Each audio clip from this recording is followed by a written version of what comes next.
Bismillahirrahmanirrahim. Assalamualaikum warahmatullahi wabarakatuh. Waalaikumsalam warahmatullahi wabarakatuh. Alhamdulillah, wassalatu wassalamu ala Rasulillah wa ala alihi wa ashabihi wa man tabi'ahum bi ihsanin ila yaumiddin. Asyhadu an la ilaha illallah wahdahu la syarika lah. Wa asyhadu anna Muhammadan abduhu wa rasuluh la nabiyya ba'dah. Ya ayyuhalladzina amanu taqullaha haqqa tuqatih wa la tamutunna illa wa antum muslimun. Ya ayyuhan nasu taqu rabbakumul ladzi khalaqakum min nafsin wahidah wa khalaqa minha zawjaha wa bassa minhuma rijalan katsiran wa nisaa. Wattaqullaha alladzi tasaaluna bihi wal arham. Innallaha kana 'alaikum raqiba. Ya ayyuhan nas taqu rabbakumul ladzi khalaqakum min nafsin wahidah. Khalaqa minha zawjaha wa bassa minhuma rijalan katsiran wa nisaa. Wattaqullaha alladzi tasaaluna bihi wal arham. Innallaha kana 'alaikum raqiba. Ma'asyiral muslimin, jamaah salat subuh yang Allah muliakan.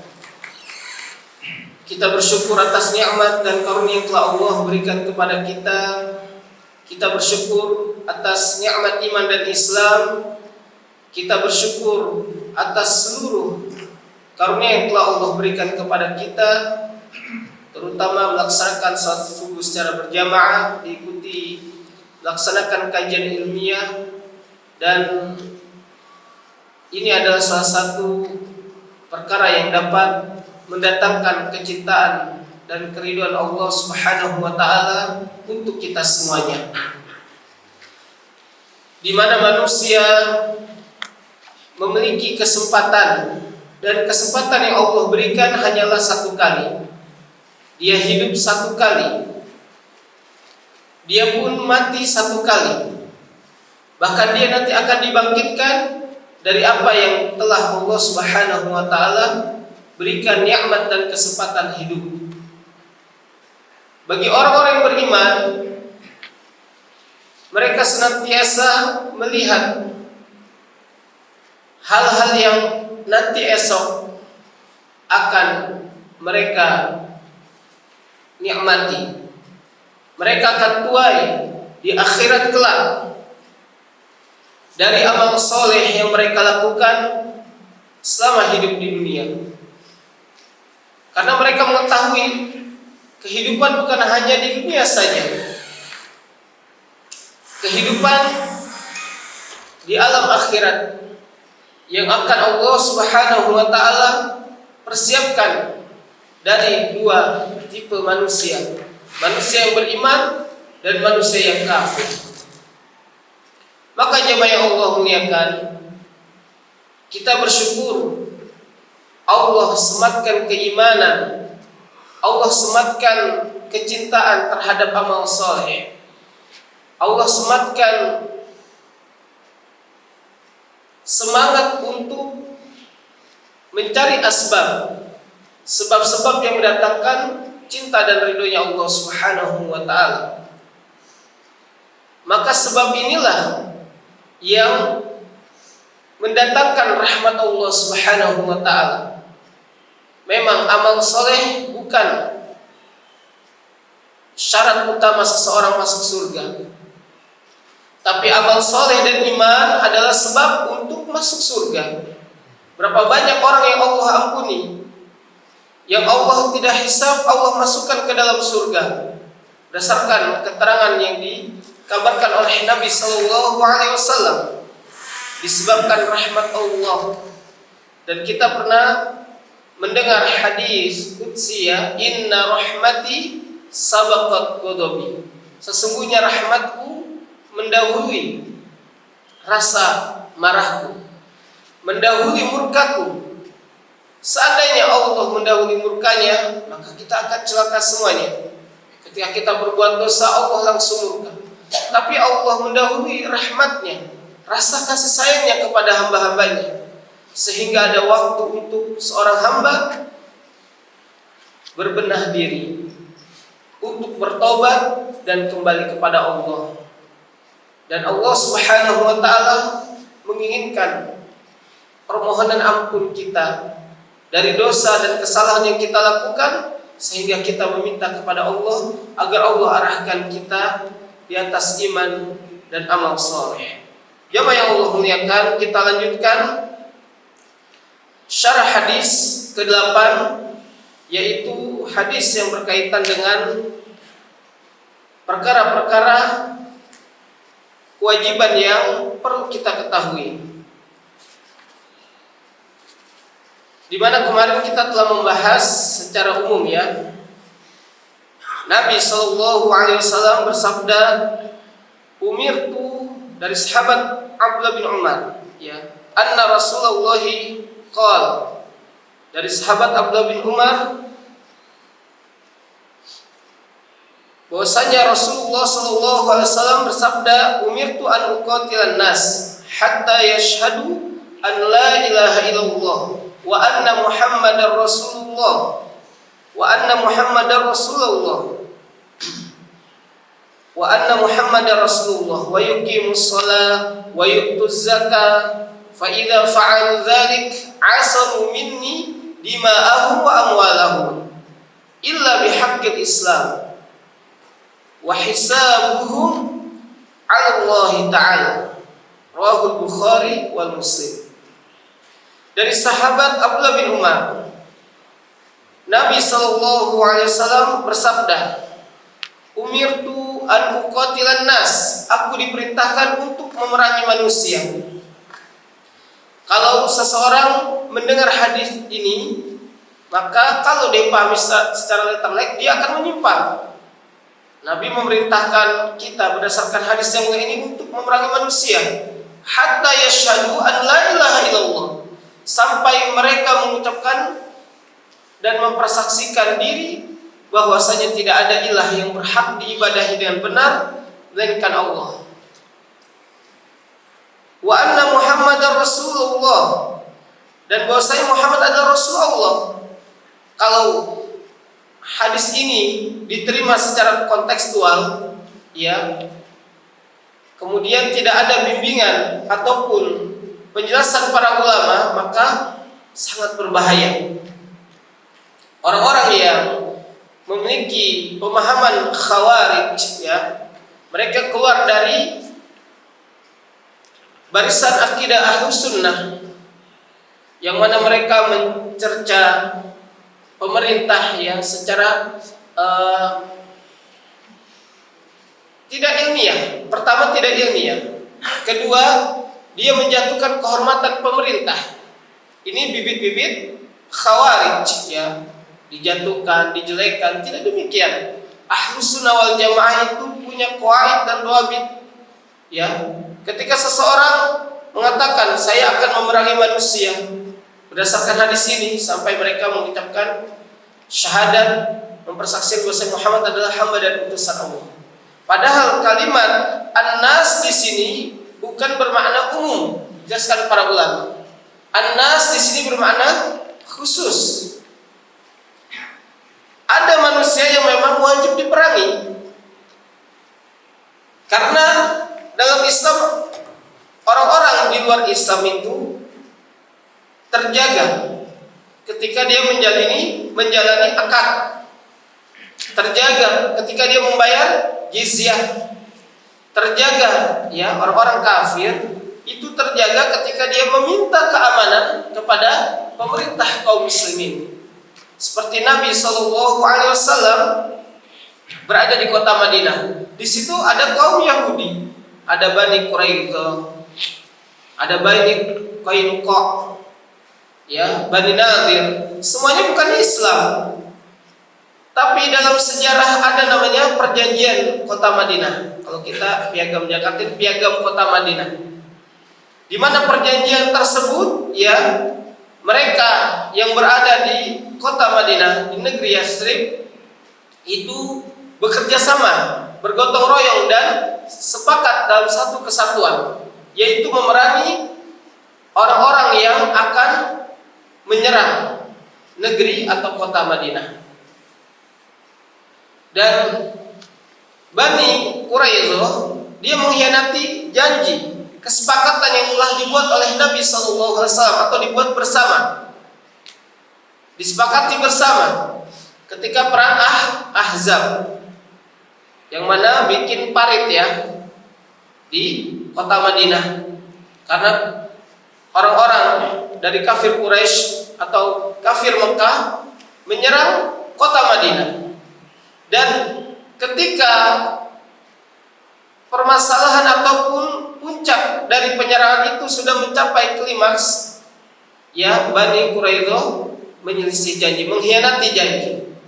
Nah, ini baru diperangi. Jadi ketika Nabi bersabda, "Umirtu an uqatilan nas," aku diperintahkan untuk memerangi manusia sampai mereka mengucapkan kalimat syahadat, mengucapkan kalimat la ilaha illallah wa anna muhammadar rasulullah, ya. Kemudian wa yuqimus shalah, mendirikan salat, wa yu'tuz zakat, menunaikan zakat. Jamaah yang Allah muliakan, Islam oleh orang-orang liberal, oleh orang-orang kafir yang memang ekstrim ya, mengatakan Islam ini agama ekstrim ya, agama tidak punya rahmat, keras. Kenapa? Ini diperangi. Bahwasanya yang diperangi itu ada qawaid dan dawabitnya. Mereka yang memerangi kaum muslimin, ya, mereka yang membelot dari perjanjian, baru itu diperangi. Adapun kaum kafirin ataupun orang-orang di luar Islam, baik di negeri Islam seperti Saudi, ya beberapa negara Arab, atau kita Indonesia, ini adalah negeri Islam walaupun sistemnya belum menerapkan sistem Islam secara keseluruhan. Ya, karena yang disebut negeri Islam adalah di mana dapat dikumandangkan azan. Ya, syiar-syiar Islam itu dapat menyebar. Seperti sholat Idul Fitri, Idul Adha, tidak ada pemerintah yang melarang kita sholat Idul Fitri, Idul Adha secara terbuka. Berbeda di negeri-negeri kafir seperti Jepang, Taiwan, di mana kita memang terbatasi ibadah kita, dan itu pun harus di dalam ruangan, tidak boleh terdengar. Ya, negeri-negeri kafir misalkan. Kalau ini kita negeri Muslim, walaupun secara histori diawali dengan kerajaan Majapahit itu dari Buddha, kerajaan Hindu dan yang lainnya. Ya, tapi setelah dekade 100 tahun ya, Islam menyebar ke bumi Nusantara ini. Kemudian dinamakan NKRI, Negara Kesatuan Republik Indonesia. Jamaah yang Allah muliakan, maka dalam hadis yang mulia ini Nabi hanya memerangi mereka yang tidak mau ya, atau keluar dari perjanjian seperti tadi Bani Quraidah. Adapun mereka yang masih dalam perjanjian, meminta keamanan, ya, kemudian membayar jizyah, mereka tidak boleh diperangi, ya, tidak boleh diperangi. Jadi kalau tadi latar belakang demikian, ada orang kafir dibunuh dong, ya, ada orang kafir tidak mengucapkan kalimat la ilaha illallah, maka diperangi. Tidak demikian, ya, karena di negara kita ada hukum tersendiri, ya, karena dalam pasal 29 ayat 1 sampai 2 kalau nggak salah ya, setiap warga negara itu diberi kebebasan untuk memeluk agamanya masing-masing sesuai dengan kepercayaannya. Ya, kita harus hargai, ya, kita harus mengikuti konstitusi ataupun perundang-undangan yang berlaku di negara kita. Walaupun negara kita belum 100% Islam, kita doakan semoga ke depan itu lebih baik.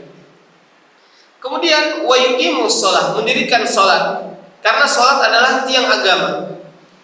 Dan pertama kali Nabi SAW memerintahkan kepada para sahabat setelah Nabi dimi'rajkan dari Sidratul Muntaha atau dari langit ketujuh untuk menerima perintah sholat. Dan ini adalah ciri Islam yang paling khas, melaksanakan sholat yang 5 waktu. Ya, bahkan sholat adalah sebaik-baiknya zikir kepada Allah setelah Al-Quranul Karim. Karena di dalam sholat ada bagian ayat suci Al-Quran, ucapan pujian, tasbih, tahmid, tahlil kepada Allah Subhanahu wa taala. Dan sholat pembeda antara mukmin dan kafir. Diharamkan darah seseorang, diharamkan harta seseorang, diharamkan kehormatan seseorang dengan menegakkan syariat Islam, diantaranya melaksanakan sholat ini. Kemudian wa yu'tuz zakat, menunaikan zakat. Karena perintah zakat ini dijelaskan oleh Nabi di antara masuk dalam rukun Islam. Dan ketika Abu Bakar berfatwa memerangi orang-orang yang tidak membayar zakat, ketika itu Umar merasa apa? Merasa bimbang. Karena mereka sudah mengucapkan kalimat syahadat. Tapi Abu Bakar ingat dengan hadis Nabi SAW ini yang kita bahas sekarang. Mereka yang tidak membayar zakat, walaupun sudah mengucapkan kalimat la ilaha illallah, mereka sudah keluar dari barisan kaum muslimin. Maka memang Abu Bakar sangat berat. Kurun waktu hanya 2 tahun menjadi khalifah, menjadi pemimpin. Ya, Abu Bakar menghadapi nabi palsu seperti Musailamah al-Kadzdzab. Kemudian Abu Bakar menghadapi orang-orang yang tidak membayar zakat. Abu Bakar menghadapi orang-orang yang murtad. Dan ini adalah perkara yang sangat berat bagi Abu Bakar. Tapi dibantu oleh para sahabat yang lain seperti Umar bin Khattab, Utsman bin Affan, Ali bin Abi Thalib, dan sahabat-sahabat yang lainnya, sehingga Abu Bakar radhiyallahu ta'ala anhu dapat menyelesaikan kewajiban ia sebagai pemimpin. Dan hal itu telah terbukti dalam sejarah. Abu Bakar dapat menuntaskan orang-orang yang murtad pertama kali. Jadi ketika Nabi wafat, mereka ada yang kembali kepada agamanya. Ketika Nabi wafat, mereka berani untuk tidak membayar zakat. Ketika Nabi wafat, mereka keluar dari agama, baik secara sendiri maupun berbondong-bondong. Dijelaskan ketika Musailamah al-Kadzdzab dari Bani Hanifah, negeri Yamamah, mengumumkan, mengiklankan untuk beriman kepada dirinya, karena dirinya adalah seorang nabi dan rasul layaknya seperti Nabi kita Muhammad SAW. Sampai-sampai Abu Bakar mengatakan, berhati-hatilah kalian dalam perkara yang tidak memiliki cahaya sedikit pun, perkara yang sangat gelap. Barang siapa yang mengambil bagian, kata Abu Bakar, mengambil bagian, kalian mengambil bagian dari mereka, yaitu rombongan Musailamah, niscaya kalian akan mendapatkan kerugian yang sangat banyak. Dan Abu Bakar mengatakan Sumamah ibnu Usal, karena di zaman Abu Bakar Sumamah ini seorang raja. Jadi di antara kaumnya ada yang menisbatkan diri menjadi nabi, yaitu Musailamah al-Kadzdzab. Maka Sumamah mengatakan demikian, berhati-hatilah kalian wahai kaumku dengan perkara yang tidak ada cahaya di dalamnya. Seandainya kalian mengikuti yaitu Musailamah, maka kalian tidak akan mendapatkan keberuntungan sedikit pun. Ketahui bahwasanya tidak ada nabi dan rasul yang diutus dalam satu waktu. Tidak ada. Dan tidak ada nabi yang syarikat dengan Muhammad SAW. ya dakwah Sumamah ibnu Utsal setelah masuk Islam. Karena setelah Nabi wafat, dia pun masuk Islam di zaman ketika Nabi masih hidup ya. Ketika Nabi wafat ya, banyak kaumnya yang mengikuti kelompok dari Musailamah sampai saat ini. Karena kata Nabi tidak akan tegak hari kiamat sampai dari umatku mengaku menjadi nabi sebanyak 30. Ya kalau dihitung-hitung sampai sekarang Ahmad Musaddiq ya di Bogor dulu di tahun 2009 kalau tidak salah sudah diciduk oleh polisi ya. Terus ya Edan ya udah meninggal dianya ya, menisbahkan dia sebagai apa? Sebagai Jibril. Dalam satu waktu statementnya dia sebagai nabi ya. Masya Allah ya. Inilah kesesatan yang nyata ya. Dan di Indonesia itu unik ya. Sesesat-sesatnya kelompok itu ada pengikutnya ya, walaupun tidak masuk akal, tidak logis ya, karena memang syaitan itu tidak berhenti 24 jam menggoda manusia agar mereka tersesat, agar mereka jauh dari jalan Allah Subhanahu wa ta'ala. Kemudian jamaah yang Allah muliakan, fa idza fa'alu dzalik, kata Nabi, apabila mereka telah melakukan yang demikian, maksudnya telah mengucapkan kalimat syahadat, kemudian mendirikan sholat, kemudian membayar zakat ya, asamu minni, maka terjaga dariku ya dima'ahum, yaitu harta mereka ya, kemudian wa amwalahum, darah mereka, harta mereka ya, illa bihaqqil Islam, kecuali dengan hak Islam. Ketika mereka keluar dari syahadat, mereka keluar dari Darul Islam, maka berlaku ya halal darahnya, halal hartanya. Sebagaimana Nabi SAW bersabda dalam hadis yang lain, la yahillu damu mri'in muslim illa bi ihdas salas, tidaklah halal darah seorang muslim kecuali dengan salah satu dari 3 perkara ya. As-sayyibu zani, orang yang berzina dalam keadaan dia sudah menikah. As-sayyibu zani, orang yang berzina sedangkan dia statusnya menikah, maka dia dihalalkan dengan dirajam ya. Di Indonesia belum mempraktekkan tentang hukum rajam, jadi memang belum sempurna, tapi sebagian syariat Islam telah dipraktekkan. Wa nafsu binafsi, orang yang membunuh darah sesama muslim ya, maksudnya membunuh tanpa hak ya. Sekarang terjadi pembunuhan di mana-mana. Manusia tidak takut ya akan peradilan Allah Subhanahu wa ta'ala. Manusia tidak takut akan tanggung jawab yang ia akan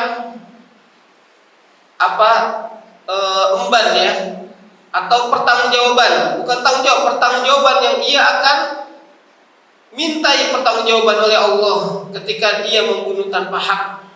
Padahal kalau kita membunuh dengan hak, yaitu ketika dia dirajam karena dia berzina setelah menikah, dan itu dipraktekkan di negara-negara yang memang 100% mengaplikasikan hukum Islam ya. Di negara kita belum, jadi belum bisa dipraktekkan. Kemudian membunuh jiwa ya, apalagi membunuh seorang muslim. Wattariqu lidini, orang yang meninggalkan agamanya atau orang yang murtad. Al-mufariqu lil jamaah ya, jadi orang yang meninggalkan agama dan meninggalkan jamaah kaum muslimin. Jadi mufariqu bil jamaah, ketika di medan perang dia bertafarruq ya, memisahkan diri tanpa sebab. Kalau ada sebab mungkin dia menyusun strategi dan yang lainnya, maka ini yang menghalalkan darah seorang muslim. Jadi masalah darah ini masalah yang sangat besar di hadapan Allah Subhanahu wa ta'ala. Bahkan ketika Usama bin Zaid radhiyallahu ta'ala, Usama anak dari Zaid bin Harithah Ya, Usama bin Zaid itu kekasihnya Nabi. Ya, Usama digonceng oleh Nabi, menjadi khadimin Nabi, ya. Tapi ada kesalahan fatal ketika dalam suatu peperangan, ya, kaum musyrikin itu membunuh kaum muslimin sangat banyak, ya. Kemudian Usama bin Zaid sama seorang Al-Ansari, orang Ansar itu mengincar orang kafir ini yang telah banyak membunuh di peperangan, sehingga dalam suatu keadaan dia sudah tidak berdaya lagi, terjebak, ya, sudah dikepung oleh Usama dan seorang Al-Ansari. Kemudian laki-laki musyrik tersebut mengucapkan la ilaha illallah Muhammadar Rasulullah, la ilaha illallah, ya. Kemudian apa Usama bin Zaid? Sebaliknya, Usama bin Zaid, laki-laki Ansari itu malah menahan diri untuk menebas pedangnya ke laki-laki musyrikin karena telah mengucapkan kalimat la ilaha illallah. Kan umirtu an uqatilan nas. Aku diperintahkan untuk memerangi manusia sampai mereka mengucapkan kalimat syahadat. Kalau sudah mengucapkan kalimat syahadat sudah haram. Kita tidak boleh memerangi. Ya, tetapi Usama bin Zaid tetap menebas pedangnya sehingga matilah laki-laki musyrikin tersebut. Sampailah kabar tersebut kepada Nabi Sallallahu Alaihi Wasallam. Ya, diadukan perihal tersebut, ya, kasus tersebut kepada Nabi. Kemudian dipanggillah Usama. Ya, apakah engkau telah membelah dada orang tersebut, wahai Usama? Bagaimana, wahai Usama? Nanti engkau akan berargumen di hadapan Allah Subhanahu wa taala karena engkau telah memenggal orang yang telah mengucapkan kalimat syahadat. Syahidnya wa hisabuhum 'ala Allah. Ada orang yang mengucapkan kalimat syahadat ketika Fathul Makkah, banyak orang yang mengucapkan kalimat syahadat untuk menyelamatkan diri. Ya, awalnya menyelamatkan diri, kemudian berlalunya waktu, hari, jelaskan dalam sirah itu banyak ketika Fathul Makkah itu dia sudah terjebak. Bagaimana lagi kalau dia tidak mengucapkan kalimat syahadat, dipenggal oleh Nabi. Para sahabat seperti Umar bin Khattab sudah siap memenggal, ya, karena rasa takut, ada unsur keterpaksaan. Wa hisabuhu 'ala Allah. Yang penting seorang mukmin melihat dalam kasus ini Usama bin Zaid, kita melihat zahirnya saja. Zahirnya dia Islam, ya Islam. Kalau batinnya dia menyimpan benih-benih kemunafikan, itu urusan dia dengan Allah. Tapi setelah berlalunya waktu, mengikuti kajian bersama Nabi, dia melihat, ya, ajaran Islam yang sangat indah, sehingga dia masuk Islam dengan sukarela. Jadi ridho, ya, seperti ini Islamnya, baru saya paham. Ya, demikian orang yang telah mengucapkan kalimat syahadat tidak boleh dibunuh dalam peperangan, ya.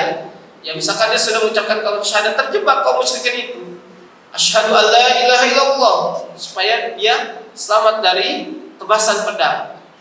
Laki-laki Ansar menahan diri, tapi Usama langsung menebaskan sampai Nabi menegur Usama, kamu telah membuat sesuatu yang sangat fatal, wahai Usama.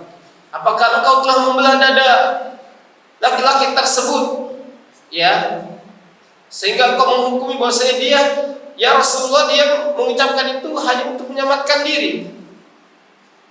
Islam mengajarkan secara zahir, ya, misalkan ada orang yang Islam padahal dia ateis, dia tidak mempercayai Tuhan, atau dia liberal ini parah, ya. Mendingan ateis, dia percaya Tuhan, udah tahu kita.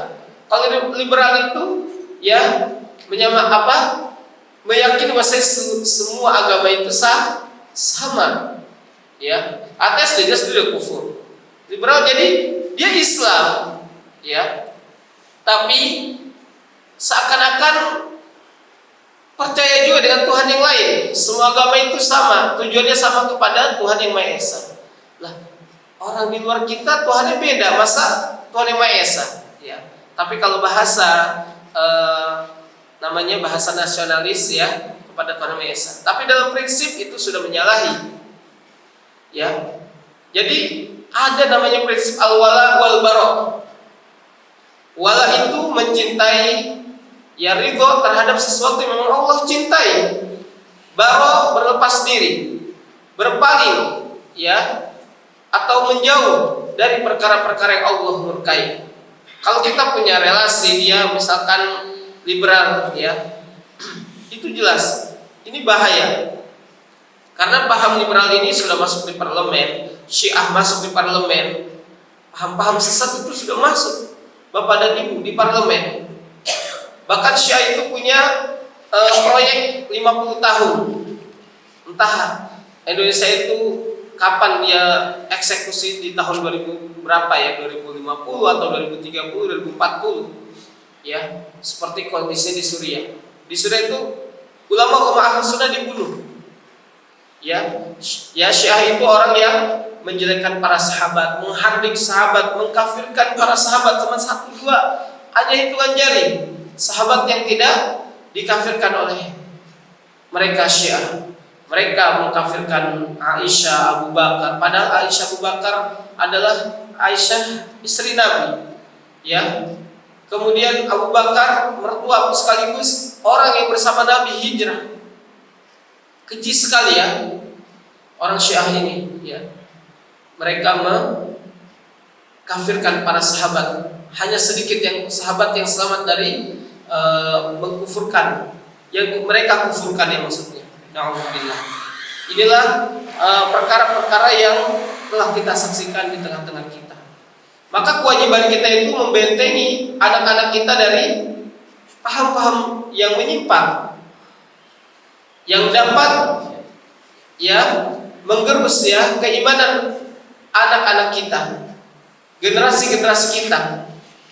Ya, dengan kita belajar akidah yang benar, kita memahami Islam sesuai dengan apa yang diajarkan oleh Nabi, mengambil dari sumber yang murni, ya, tidak terkotak-kotak, karena Islam itu satu.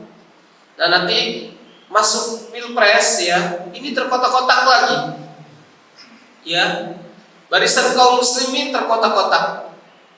Jangan demikian ya, sibukkan diri dengan menuntut ilmu, dengan ibadah kepada Allah, persiapkan diri untuk menghadapi kematian.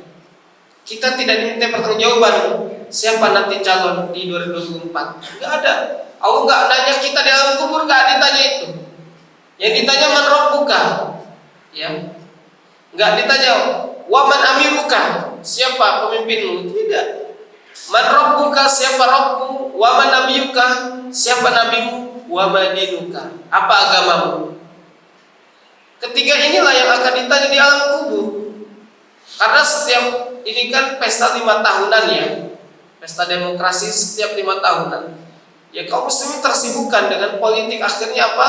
Dia lupa untuk ibadah, dia lupa untuk berjalan di atas agama yang hak. Dia menjauh dari apa?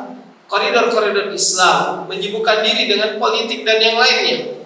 Ya, sibukkan diri dengan ilmu dan amal. Itu yang akan menyelamatkan kita dari zaman fitnah seperti ini, jamaah yang Allah muliakan. Ya, sibukkan diri dengan ilmu dan amal, karena waktu kita terbatas. Kalau misalkan memang ada jatah umur kita, misalkan 5 tahun lagi mungkin. Kalau besok sebelum pilpres kita sudah diambil bagaimana?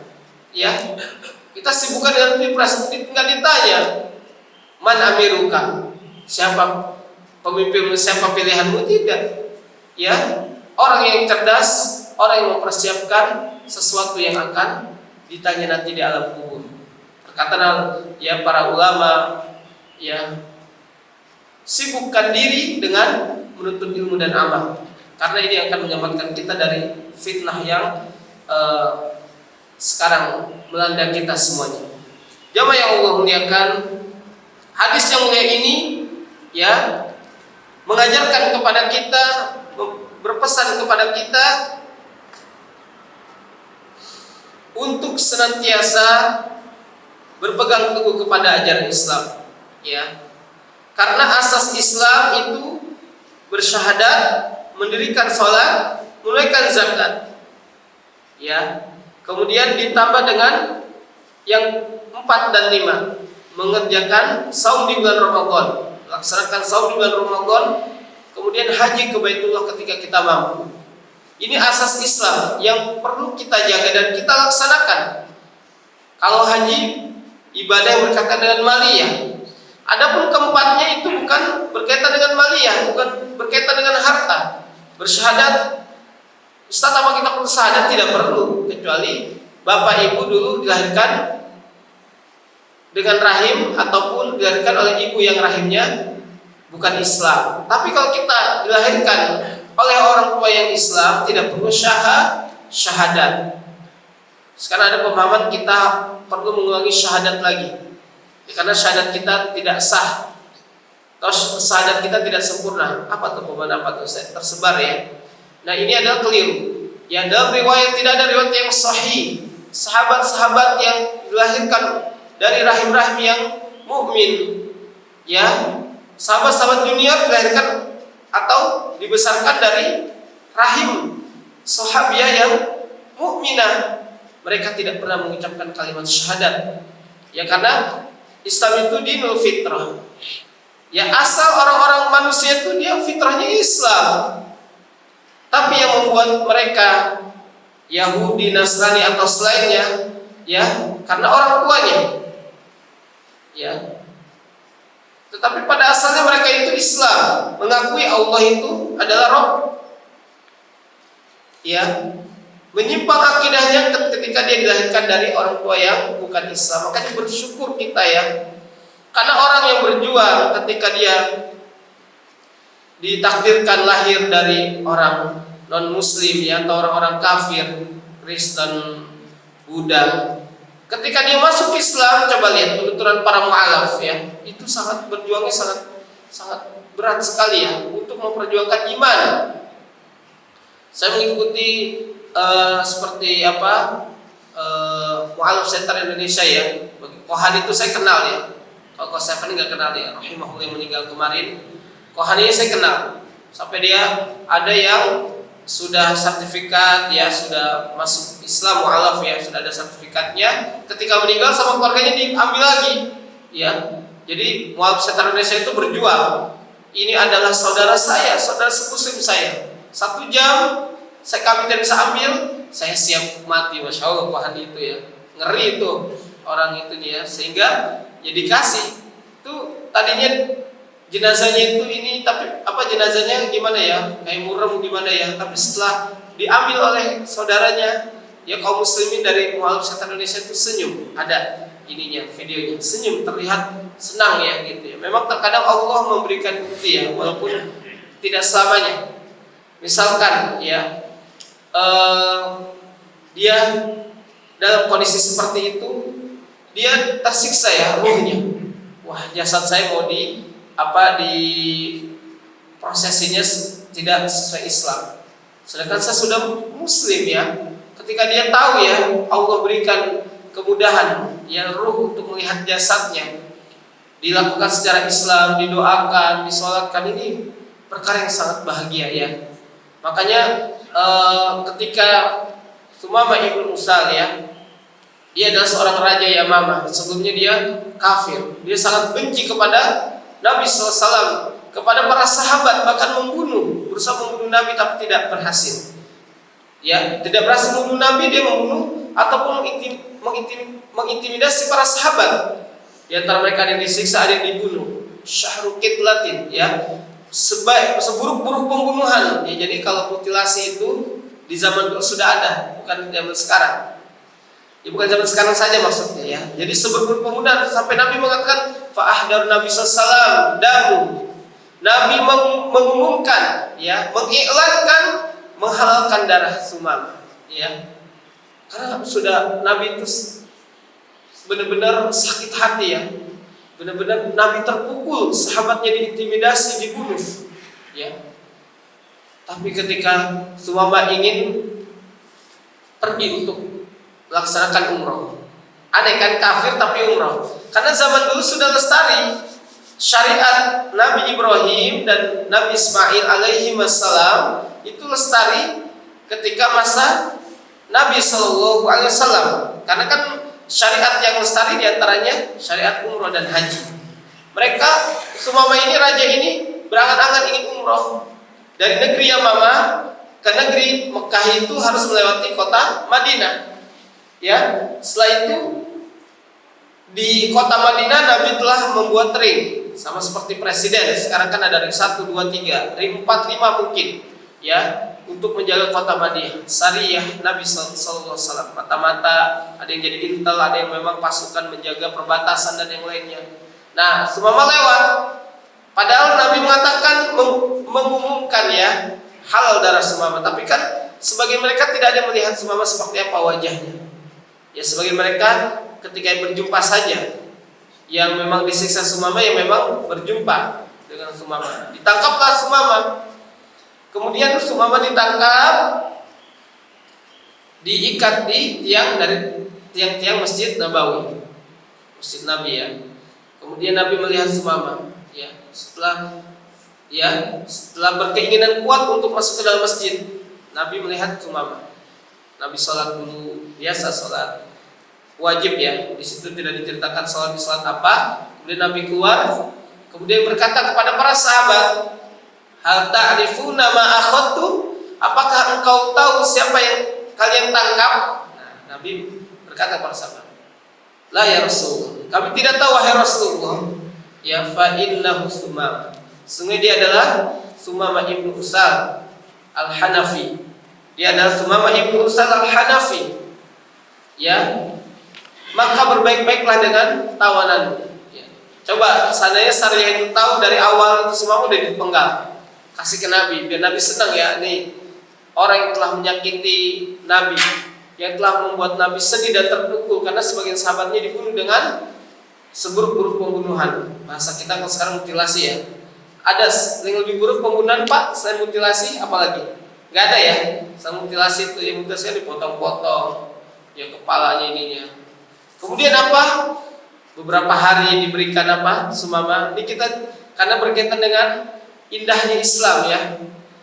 Saya kaitkan dengan sirah sahabat ini. Kemudian apa? Ditangkap ya. Setelah ditangkap diberikan. Jadi layaknya seperti tamu kehormatan, padahal syariah, padahal tawanan perang ya. Tawanan ataupun orang yang ditangkap. Kemudian Nabi memerintahkan keluarganya untuk memerah susu onta setiap pagi dan sore. Diberikan makanan, makan pagi, sore, malam, makan pagi, sore, malam, siang, malam, pagi, siang, sore. Pokoknya udah enak lah. Setelah sudah mencapai beberapa hari, mabika ya Sumamah, kata Nabi. Nabi berkeinginan nih, ya, untuk menguji Sumamah, dakwah Islam kepada beliau, kepada Sumamah ini. Nabi mengatakan, ma indaka ya Sumamah, ada apa dengan wahai Sumamah? Atau apakah kau memiliki sesuatu wahai Sumamah? Kemudian indi syai', saya memiliki sesuatu. Ya. Wa in taqtul ala zadamin. Seandainya kau membunuhku, niscaya kaumku akan membunuhmu. Maksud memerangi wahai Muhammad. Seandainya engkau melepaskanku, wa in tun'im ala syakirin. Sesungguhnya engkau memberi nikmat kepadaku, maksudnya engkau melepaskanku, aku orang yang paling pandai berterima kasih. Ya. Wa in apabila engkau menginginkan harta, fasal masyita, ya, mintalah kepadaku apa yang kau inginkan, niscaya aku akan berikan. Nabi tinggalkan Sumamah, ya, tinggalkan Sumamah. Beberapa hari lagi, setelah beberapa hari Nabi datang, bertanya seperti seperti yang kemarin, ma indaka ya Sumamah, saya tidak memiliki sesuatu, kan apa yang telah aku katakan kemarin, yang sebelum wahai Muhammad. Panggil tetap Muhammad karena belum Islam, ya. Sumamah ini belum Islam. Seandainya engkau membunuhku, niscaya kaumku akan memerangimu. Seandainya engkau melepaskanku, niscaya aku orang pandai berterima kasih. Tahu berterima kasih, maksudnya aku akan berikan segala apa yang aku miliki untuk membalas ya kebaikan wahai Muhammad. Seandainya kau meminta harta, mintalah kepadaku, niscaya aku akan berikan. Nabi tinggalkan lagi. Kembali lagi beberapa hari kemudian, ya, datang kepada Sumamah. Ma indaka ya Sumamah, ada apa dengan wahai Sumamah? Apakah yang kau miliki wahai Sumamah? Dia menjawab seperti itu. Seandainya kau membunuhku, niscaya kau akan bunuhmu. Karena Sumamah seorang raja, Marmukin itu yang dianggap yang memiliki kewibawaan yang sangat besar, ya, diakui dan dihormati oleh kaumnya, ribuan ya kaumnya itu, ya, sangat banyak ya. Seandainya kau membunuhku, niscaya kaumku akan memerangimu. Seandainya engkau melepaskanku, niscaya sesungguhnya aku orang yang pandai berterima kasih. Seandainya engkau mau meminta harta, wahai Muhammad, mintalah kepadaku, niscaya aku akan berikan sesuai dengan apa yang kau inginkan. Karena orang kaya, namanya raja pasti kaya, gak ada raja miskin kecuali siapa? Yaitu Khulafaur Rasyidin. Ya, ketika Umar radhiyallahu ta'ala anhu didatangi oleh ya utusan dari negeri lain, mencari Nina Umar mana, padahal lagi tidur di depan dia. Ya, kaget seorang khalifah, pemimpin, presiden bahasanya kok tidur ya di bawah pohon. Enggak seperti raja-raja yang lain. Tapi kalau raja-raja yang lain, masya Allah, memiliki kerajaan yang besar, memiliki harta yang banyak ya. Kemudian kata Nabi kepada sahabatnya, lepaskanlah ia. Ya. Kemudian dilepas ikatannya, Sumamah langsung ya ghadara min masjidin Nabi, ya, pergi langsung, ya, pergi dari masjid Nabi sallallahu alaihi wasallam. Setelah sampai di ujung kota Madinah dekat dengan Baqi, ada sebuah air di mana Sumamah menambatkan ya binatang tunggangannya dan ia bersih-bersih ya, mandi sebersih-bersihnya. Kemudian bukannya dia melanjutkan perjalanan untuk umroh, karena dia berkeinginan untuk umroh, ya, tawaf di Ka'bah. Kemudian setelah itu dia menyembelih ya binatang sembelihannya untuk di asnamihi, untuk apa? Untuk asnamnya, untuk Tuhannya. Ya, jadi semua kabilah itu membawa Tuhan masing-masing dari kabilahnya. Hebat ya, Tuhan bisa dibawa-bawa. Ya, inilah makanya jahiliyah di jahiliyah itu ya jauh dari ya akalnya udah enggak waras ya. Akalnya udah enggak dipakai. Masa Tuhan dibuat sama dia dari kayu atau dari batu, kemudian dia bawa untuk disembah. Ya. Ketika Nabi Ibrahim alaihissalam ya menghancurkan patung-patung, kemudian kampaknya ditaruh di patung yang besar. Ditanya oleh Namrud atau oleh menteri atau Al-Ghazali, kenapa engkau ya menghancurkan Tuhan-Tuhan kami?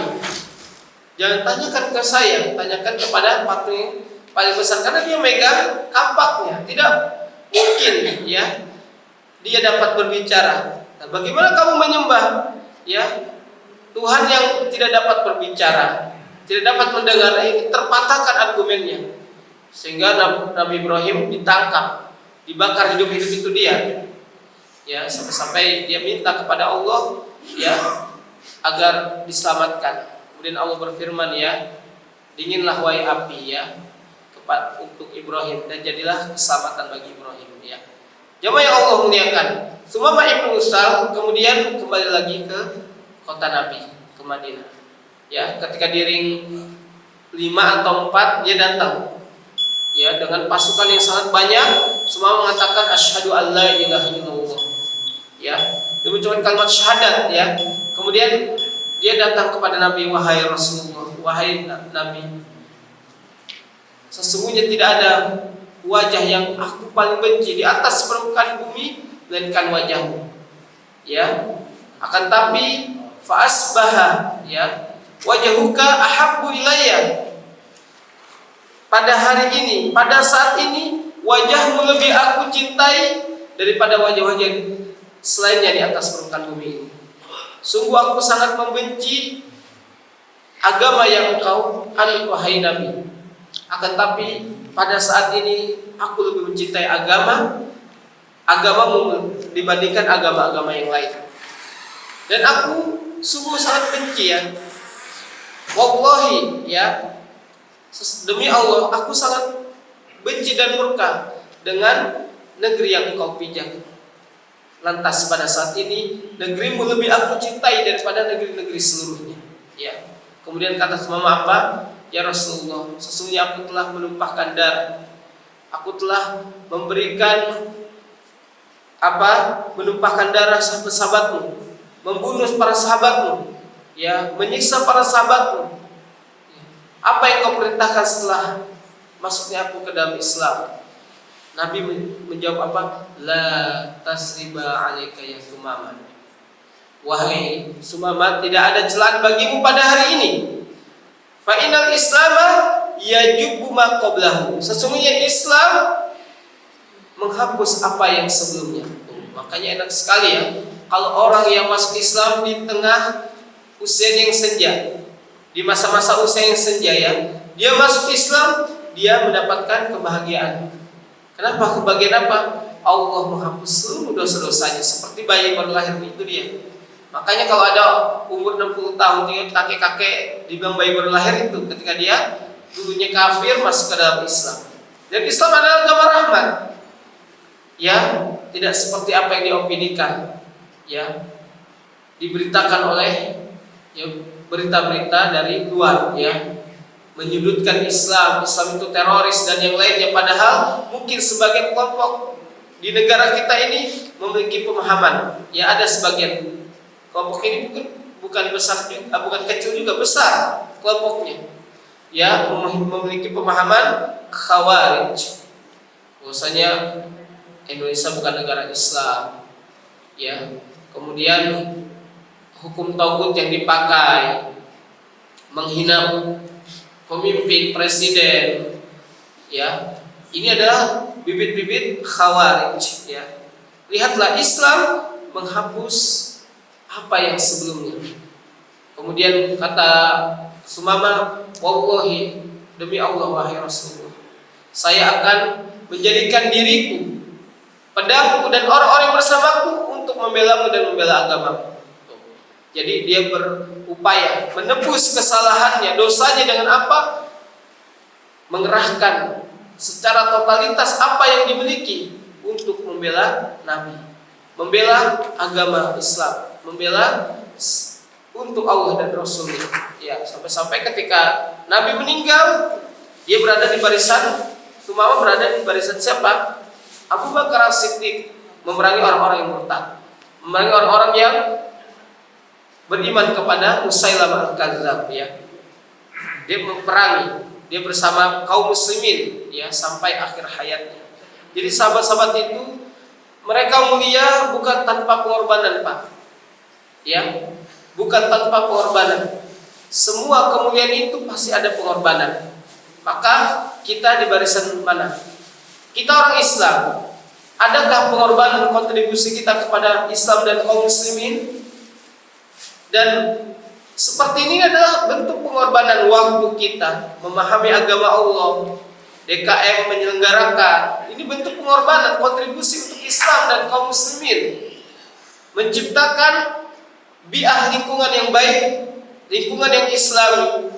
Ya, ketika mendengar ilmu kita amalkan, dan praktek pertama kali itu di keluarga kita, anak istri kita praktekkan, ya, ilmu ini, ilmu yang dibawa oleh Nabi SAW, ilmu agama, ilmu syariah, ya. Semoga kita ini menjadi orang-orang yang sebagai pelopor, ya, pionir dalam kebaikan. Jadi hidup kita itu harus khairin nas anfa'uhum linnas, ya. Kemudian kita menjadi sebab kebaikan untuk orang lain. Berapa pahala dari, ya, kalau kita menjadi sebab kebaikan untuk orang lain. Misalkan sesuatu yang sifatnya itu fasilitas, ya. Di sini ada mahat, ya. Kita memfasilitasi apa yang dikurangi oleh santri, dikurangi oleh murid-murid, minta kepada pengurus apa? Ya, karena apa? Kita nggak mampu membaca Al-Quran, bukan menghafal Quran. Saya yakin di sini sudah mampu untuk baca Al-Quran. Tapi ada sebab apa untuk mendapatkan pahala? Kita berikan yang mushaf, ya, kemudian kita fasilitasi tempat-tempat yang memadai. Ya, kita termasuk orang-orang yang berkontribusi untuk iman, untuk Islam dan kaum muslimin. Ya, yang Allah muliakan, mungkin cukup dalam penjelasan hadis ke-8 dan terjaganya darah seseorang, terjaganya harta seseorang ketika dia mengucapkan kalimat la ilaha illallah.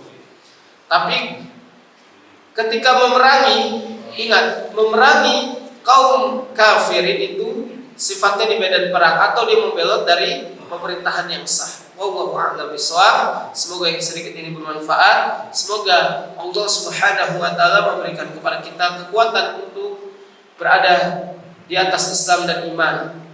Kita termasuk orang-orang yang berkontribusi untuk Islam dan kaum muslimin, ya. Dan semoga Allah Subhanahu wa taala menjadikan keluarga kita termasuk orang-orang yang melaksanakan syariat Islam, ya. Maka kalau orang gembar-gembar untuk membentuk negara Islam, pertama kali Islamkan, ya, bukan apa? Difamiliarkan, ya. Syariat Islam itu di tengah-tengah keluarganya. Keluarga kecilnya aja, anak istrinya itu insya Allah lambat laun tuh nanti negara Islam akan timbul sendiri, ya, dalam satu keluarga mengamalkan syariat Islam lama-lama dari yang terkecil. Tidak mungkin, ya, kita merapikan yang di atas, salah, ya. Jadi metode untuk menjadi negara Islam, pertama kita mempraktekkan syariat Islam di tengah-tengah keluarga kita. Itu yang dijelaskan oleh para ulama, dan ini yang telah dinasihatkan oleh Syekh Ali Hasan Al-Halabi rahimahullah kepada para napi di Nusa Kambangan. Jidal beliau kan dibilang, saya mau, diantaranya syubhatnya, saya mau mendirikan agama Islam, mempraktekkan syariat Islam di Indonesia ini. Sahih, kalau bukan sahih, kata beliau, benar apa yang kau kemukakan sahih, tapi prakteknya itu salah, dengan mengebom, ya, dengan mengintimidasi manusia. Dan yang dibom di Bali itu bukannya orang non muslim aja, orang kafir, orang mukmin banyak, orang muslim, ya, pegawainya, ya kan, satpamnya dan yang lainnya. Ini suatu kebodohan, ya, kejumutan dalam agama. Tidak ada Islam itu bom sana bom sini, tidak diajarkan oleh Islam. Ahlus sunnah itu, ya, rahim terhadap manusia, seperti itu, ya. Jadi kalau ada yang menghalalkan untuk bom sana bom sini, ini bukan dari Islam, ya. Tapi yang membuat mencoreng nama Islam itu mereka, ya, 1-2 orang kelompok, dari kelompok kecil menjadi kelompok besar, dia didanai dan yang lainnya, sehingga apa? Yang kaum muslimin tercoreng, yang berpostur, berpenampilan seperti celana cingkrang, jenggotan, ini teroris. Tapi memang ada yang seperti ini tuh memang yang berpemahaman khawarij, ya. Ada. Tapi dilihat dulu dong dari kalamnya. Tidak semua berpenampilan ini pasti teroris. Karena di foto imam Samudra. Ini semua seperti ini kan. Ini menjadi momok dalam dakwah Islam, ya. Akhirnya kita disebut teroris semuanya. Kalau masyarakat kan melihat secara umum, ya Pak, ya. Ada satu orang figurnya sama, penampilannya sama, kemudian digiring opini seperti itu, sehingga dimutlakkan semua kaum muslimin berpenampilan seperti mereka disebut teroris. Kasihan sekali, dan dia akan menanggung, ya, dosa jariah. Bahkan setelah divonis bukan Imam Samudra, ya, sampai dia sujud syukur, divonis mati, ya, karena dia telah bom Maryat itu siapa namanya? Kan ada Imam Samudra, ada ini. Sujud syukur dia ketika saya lihat di TV One, ya, waktu di YouTube, ya, mengulang di tahun 2000 berapa tuh. Masya Allah, ya. Dalam kesesatannya dia sujud syukur. Dia syubhatnya udah nggak bisa nggak bisa dihilangkan. Syubhat itu kerancuan dalam agama, memahami sesuatu konteks agama, ya, menyalahi prinsip agama itu sendiri, na'udzubillah, ya. Jadi teroris atau membom bukan dari Islam. Orang yang menghardik pemerintah bukan dari Islam. Islam tidak mengajarkan, ya. Bahkan kalau mau menasihati pemerintah, Pak Presiden Jokowi, kita tulis surat, Pak. Ini yang diajarkan oleh Ahlus Sunnah, ya, tulis surat. Ke siapa? Kita punya channel siapa?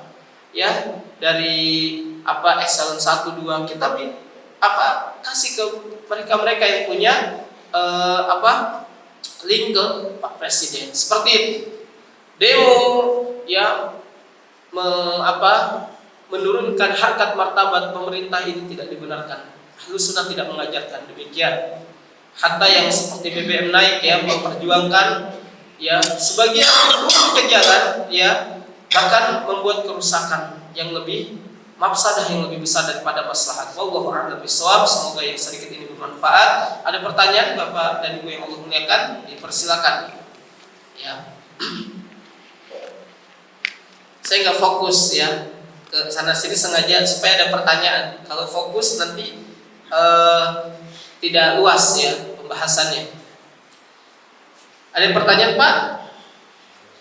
Cukup, ya, insya Allah mudah-mudahan dapat dipahami. Mohon maaf bila ada kesalahan. Semoga yang sedikit ini bermanfaat bagi kita semuanya. Ya, marilah kita tutup perjumpaan kita dengan doa kafaratul majlis. Subhanakallahumma wa bihamdika asyhadu an la ilaha illa anta astaghfiruka wa atubu ilaik. Terima kasih atas perhatian Bapak dan Ibu semuanya. Assalamualaikum warahmatullahi wabarakatuh. Waalaikumsalam.